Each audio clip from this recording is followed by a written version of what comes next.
Viewers, मैं कुलसुम अहमद बात कर रही हूँ और आज हम पढ़ने जा रहे हैं प्राइस इलास्टिसिटी ऑफ सप्लाई के बारे में। नाउ इलास्टिसिटी ऑफ सप्लाई है क्या? इलास्टिसिटी का मतलब ये है a measure of the responsiveness of the quantity supplied to a price change.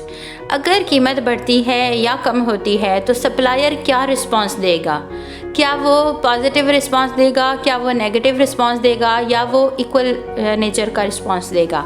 तो ये हम चीज़ आज के दिन हम पढ़ने जा रहे हैं। The elasticity of supply measures the responsiveness of the quantity supplied to a change in the price of a good when all other influences on selling plans remain the same. अब elasticity of supply में क्या है, हमने देखना है कि जब कीमत बढ़ी सप्लायर ने क्या रिस्पॉन्स किया, क्या उसने इक्वल किया, ज़्यादा किया या कम किया। और all other things remaining same means दूसरे उसके जो प्लान्स थे रॉ मटेरियल ख़रीदने के, टैक्सेस से रिलेटेड, सब्सिडी से रिलेटेड, दूसरे मुल्कों के दूसरे ट्रेडर्स के साथ रिलेशन से रिलेटेड, उन सबको हमने सेम रखना है।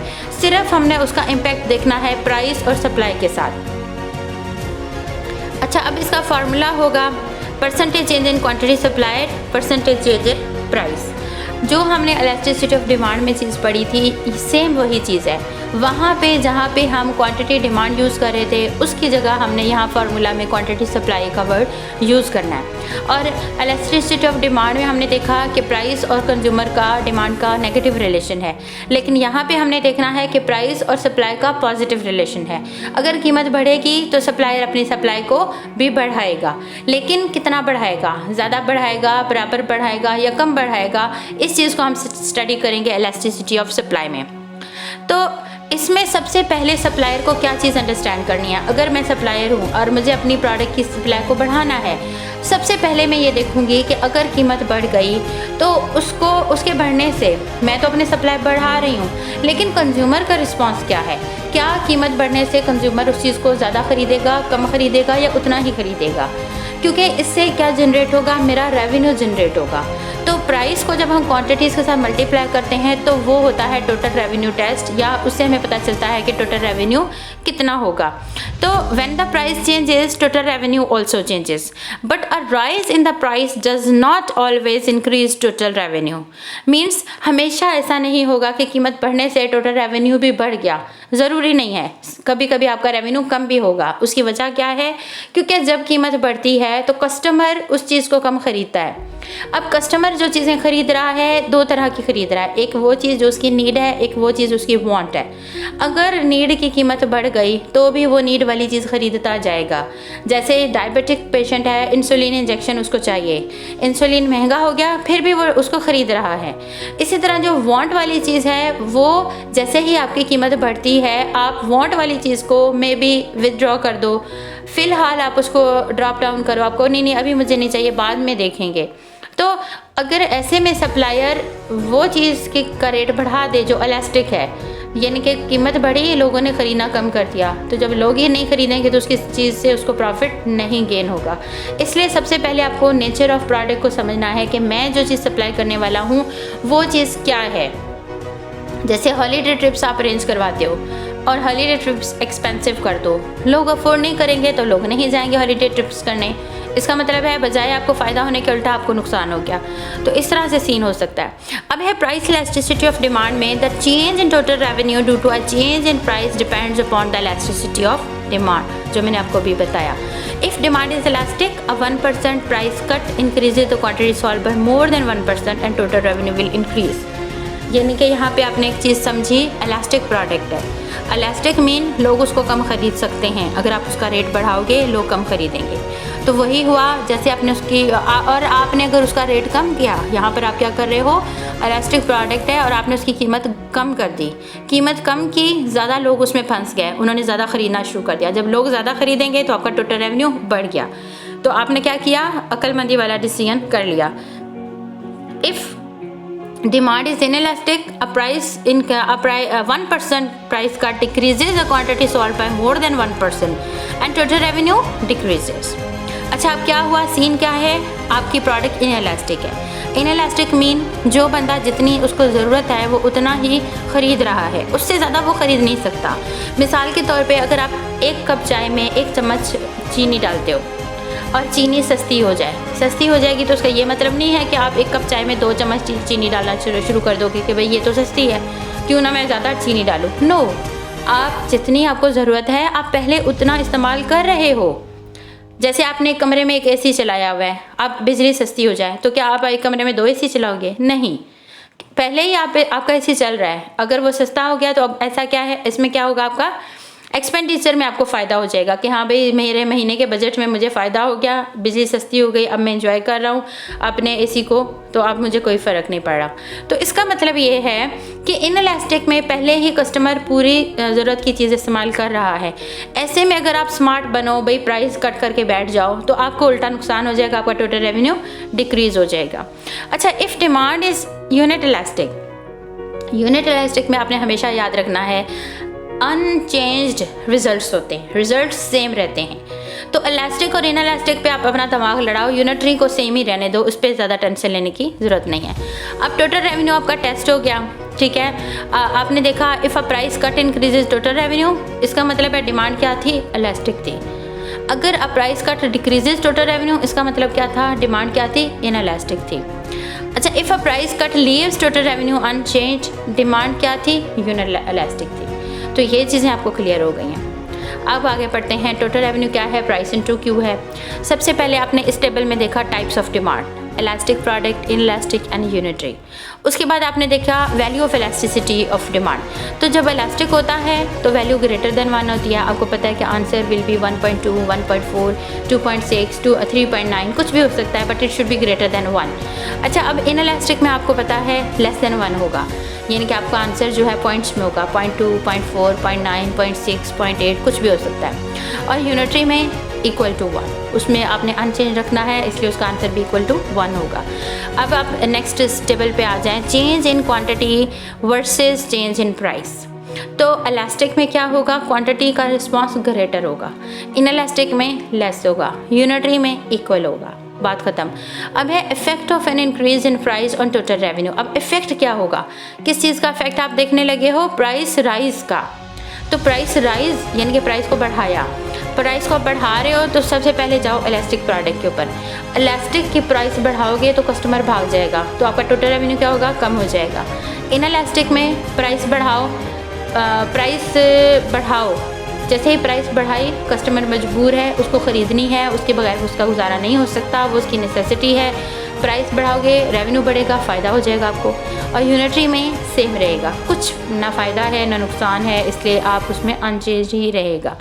अच्छा, अब नेक्स्ट आ जाए नेक्स्ट कॉलम के ऊपर, जो लास्ट कॉलम है, effects of a decrease in price on total revenue. अब टोटल रेवेन्यू पे क्या इफ़ेक्ट है, प्राइस डिक्रीज़ का, प्राइस कम की, तो इलास्टिक पे चले जाएं, इलास्टिक की प्राइस कम की, ज़्यादा लोग भागे उस चीज़ को ख़रीदने के लिए और आपका टोटल रेवेन्यू बढ़ गया। इनइलास्टिक में जाएं, पहले ही वो 1 कप चाय में 1 चम्मच चीनी यूज़ कर रहा है, अगर आप सस्ता कर दोगे तो भी वो उतना ही यूज़ करेगा, इसलिए आपको बजाय फ़ायदा होने के आपका टोटल रेवेन्यू कम हो जाएगा। तो ओवर स्मार्ट होने की ज़रूरत नहीं है, आपको अपनी प्रोडक्ट को समझने की ज़रूरत है। यूनिटरी इलास्टिक में सेम रिस्पॉन्स, कोई फ़ायदा नहीं कोई नुकसान नहीं, जैसा करोगे वैसा भरोगे, इक्वल। अच्छा, अब आ जाए नेक्स्ट डिस्क्रिप्शंस की तरफ। When demand is inelastic, price and total revenue are directly related with price increase greater, it will generate higher revenues. Next पे आ जाए, when demand is elastic, price and total revenue are indirectly related. Means अब वापस दूसरे के ऊपर चले जाएं जो पहले मैंने एक्सप्लेन किया। इनइलास्टिक में क्या है, price and total revenue direct related है, लेकिन इलास्टिक में क्या है, इनडायरेक्ट रिलेटेड है। मीन अगर आप प्राइस बढ़ाओगे तो आपका रेवेन्यू कम होगा, और अगर प्राइस कम करोगे तो रेवेन्यू बढ़ जाएगा।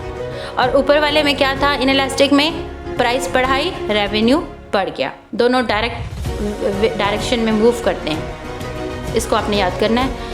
अच्छा जी, अब हम आ रहे हैं इलास्टिसिटी के ऊपर, और क्वांटिटी डिमांड है हमारे पास 000 में, और हमारे पास प्राइस जो है वो है 5 पाउंड। अब 100 क्वांटिटीज़ आपके पास हैं, ठीक है, तो आपने 100 × 5 किया तो 500 आ गया, और 000 डाल दोगे तो 500,000 हो जाएगा। ये है हमारे पास सीन। अब इस सीन में हमने क्या चेंज किया, हम लोगों ने यही चेंज किया कि हमने प्राइस को डिक्रीज़ कर दिया इंटू 3 पाउंड्स।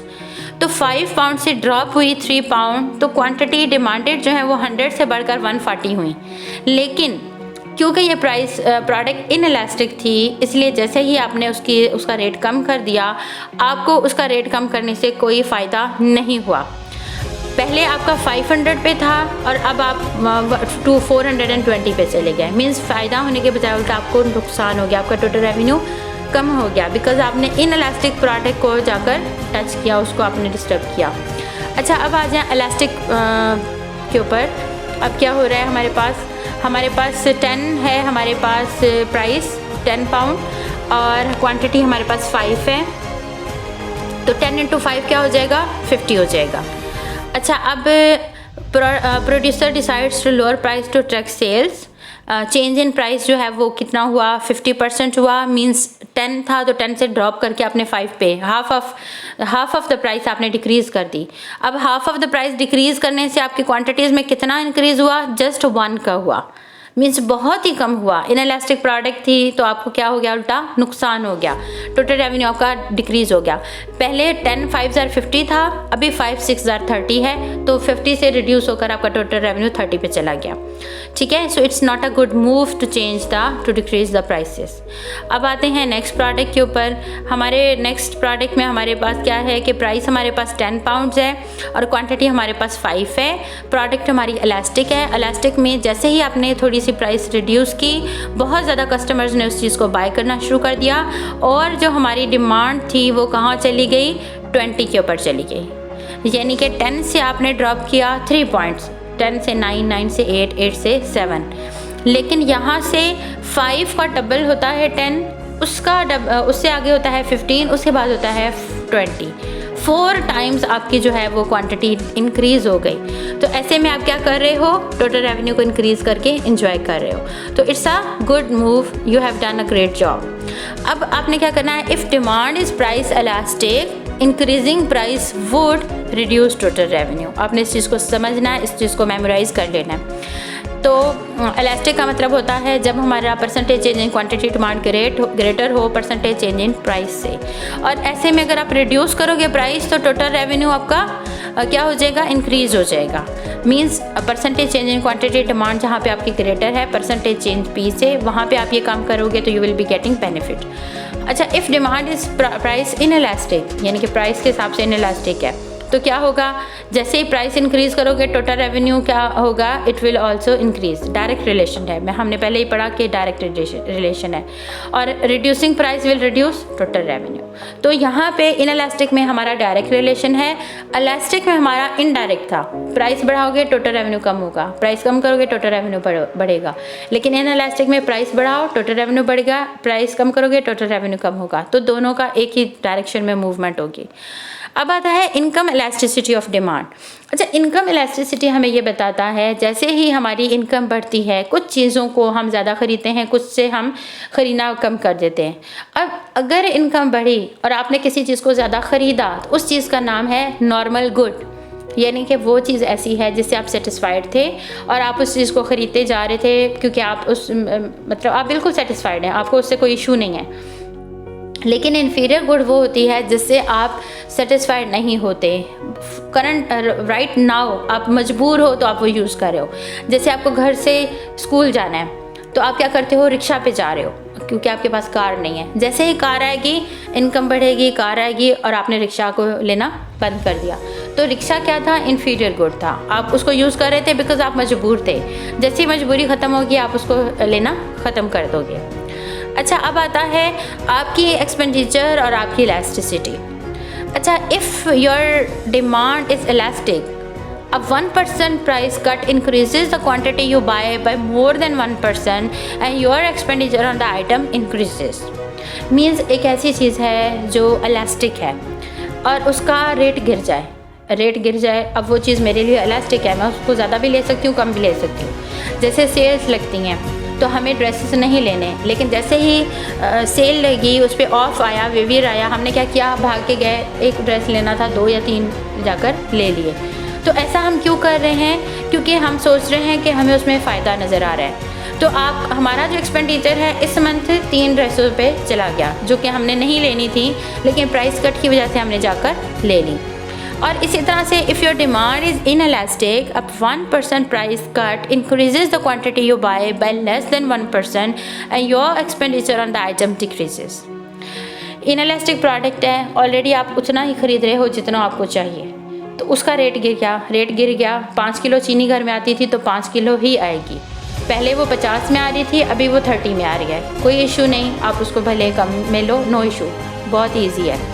अच्छा जी, अब क्या है, if your demand is unit elastic, अब 1% price cut increases the quantity you buy buy 1% and your expenditure on the item does not change. तो यूनिटरी में मैंने आपको पहले ही कहा है कोई चेंज नहीं आता, इसलिए उसको ज़्यादा सोचने की ज़रूरत नहीं है, वो वैसे का वैसा ही रहेगा। अब the factors that influence the elasticity of demand, वो क्या चीज़ें हैं जो हमारी इलास्टिसिटी को डिस्टर्ब करती हैं। क्लोजनेस ऑफ सब्सिट्यूट है, person of income spent on good है, the time elapsed since a price change है। ठीक है, इसको हम 1 by 1 पढ़ते हैं। क्लोजनेस ऑफ सब्सिट्यूट में क्या आता है, the closer the substitute for a good और service the more elastic are the demand for it. अगर एक सिटी में एक ही हार्ट स्पेशलिस्ट है, आपके पास कोई ऑप्शन नहीं है कि आप किसी डॉक्टर के पास जाओ, तो आप उसी से सर्विसेज लोगे, चाहे आप उससे सेटिस्फाइड हो या नहीं हो। जैसे ही 2 सर्जन आए या 2 हार्ट स्पेशलिस्ट आए, आप एक से सेटिस्फाइड नहीं हो तो आपके पास ऑप्शन है, आप दूसरे के पास चले जा सकते हो। तो इसी तरह से हमारी कुछ नेसेसिटीज़ हैं हमारे घर की, जैसे हाउसिंग है, तो हमें उसको इनएलास्टिक है, हमें उसको एनी हाउ डील करना है, हम उसके ऊपर कोई कंप्रोमाइज़ नहीं कर सकते। लग्जरीज़ हैं, जैसे एक्सोटिक वेकेशंस पे चले गए या कुछ और इंजॉय कर लिया कुछ ऐसी चीज़ को, तो उसका अगर प्राइस इंक्रीज़ हो जाती है तो आप उसको विड्रॉ कर सकते हो, कम कर सकते हो, उसका यूजेज कुछ भी कर सकते हो। अच्छा, proportion of income spent on a good, एक वो चीज़ है जिस पे आपकी इनकम का काफ़ी ज़्यादा शेयर उस पर चला जाता है, यानी कि आपकी इनकम का 10-20% उस पर जा रहा है, तो उसका जब रेट बढ़ेगा या कम होगा तो आप डिस्टर्ब होगे। लेकिन एक चीज़ बहुत ही सस्ते में है, जैसे इंटरनेट फ़ी है, आपको मिल रही है और वो बहुत ही इकोनॉमिकल है, कोई इशू नहीं है। अगर उसका रेट बढ़ भी जाएगा तो फिर भी आप उसको कैरी ऑन कर सकते हो, ऐसा नहीं है कि आप किसी और यूज़र की तरफ मूव करो। Time elapsed since price change, अगर एक प्रोडक्ट है फॉर द टाइम बीइंग आप उसको यूज़ कर रहे हो क्योंकि आपके पास कोई ऑप्शन नहीं है, लेकिन कुछ अरसे में आप इस चीज़ पे आप अरेंजमेंट करने पे रेडी हो गए कि भाई अब मैं उसको अल्टरनेटिव मुझे मिल गया, तो ऐसे में आप क्या करोगे, स्विच कर जाओगे। फ़िलहाल आप उस पर रहो, लेकिन जैसे ही मौका मिलता है आप उस चीज़ को बाय करने की बजाय किसी और की तरफ मूव कर जाओगे। तो इस चीज़ को बोलते हैं time elapsed since price change. अब कुछ ऐसी हमारी प्रोडक्ट्स होती हैं जिससे कोई फ़र्क ही नहीं पड़ता, इंडिपेंडेंट गुड्स, जिनका एक दूसरे के साथ कोई रिलेशनशिप ही नहीं है, कोई लेना देना ही नहीं है, जिसे अ जीरो और near zero cross elasticity suggest that 2 products are unrelated और इंडिपेंडेंट गुड्स। एग्जाम्पल उसकी क्या है, we would not expect a change in price of a butter to have any impact on the purchase of fill. मक्खन महंगा हो या सस्ता हो, उससे फिल्म इंडस्ट्री को क्या फ़र्क पड़ता है, उसके साथ कोई रिलेशनशिप नहीं है। तो ऐसे दिमाग लगाने की इन चीज़ों पर ज़रूरत नहीं है। अच्छा, अब है एक्सट्रीम केसेस। एक्सट्रीम केसेस हमारे पास होते हैं, परफेक्टली इनएलास्टिक केस होता है, यूनिट इलास्टिक होता है और परफेक्टली इलास्टिक होता है। परफेक्टली इनएलास्टिक सप्लाई का मतलब क्या है कि आपकी जो फर्म है, आपकी फर्म 100 आइटम्स प्रोड्यूस कर सकती है। अब आप क्या कर रहे हो कि आप जो है ना देख रहे हो कि प्राइस तो इंक्रीज़ हो रही है, लेकिन आपकी कैपेसिटी ही इतनी है जितना आप प्रोड्यूस कर रहे हो, उससे ज़्यादा तो आप प्रोड्यूस कर ही नहीं सकते। प्राइस बढ़ती है तो बढ़ती रहे, आप कुछ नहीं कर सकते क्योंकि वो आपकी मजबूरी है। इसी तरह से कुछ हमारी यूनिट इलास्टिक होती हैं, तो यूनिट में मैंने आपको बताया कि इक्वल रिस्पॉन्स होगा, जितनी कीमत बढ़ेगी उतनी क्वांटिटी बढ़ जाएगी। 5% कीमत बढ़ी, 5% क्वांटिटी सप्लाई बढ़ी, 10% कीमत बढ़ी, 10% क्वांटिटी सप्लाई बढ़ी। अब है perfectly elastic supply. Perfectly elastic supply का मतलब क्या है, जितनी कीमत बढ़ गई आपने उस पर अनलिमिटेड आपने अपनी सप्लाई जो है वो बढ़ा दी, बिकॉज आप जो क्या थे, परफेक्टली इलास्टिक थे। अच्छा जी, ये था आज का मेरा लेक्चर। अगर आपको मेरी वीडियो पसंद आई है तो मेरे चैनल को लाइक, शेयर एंड सब्सक्राइब करें। Thank you so much.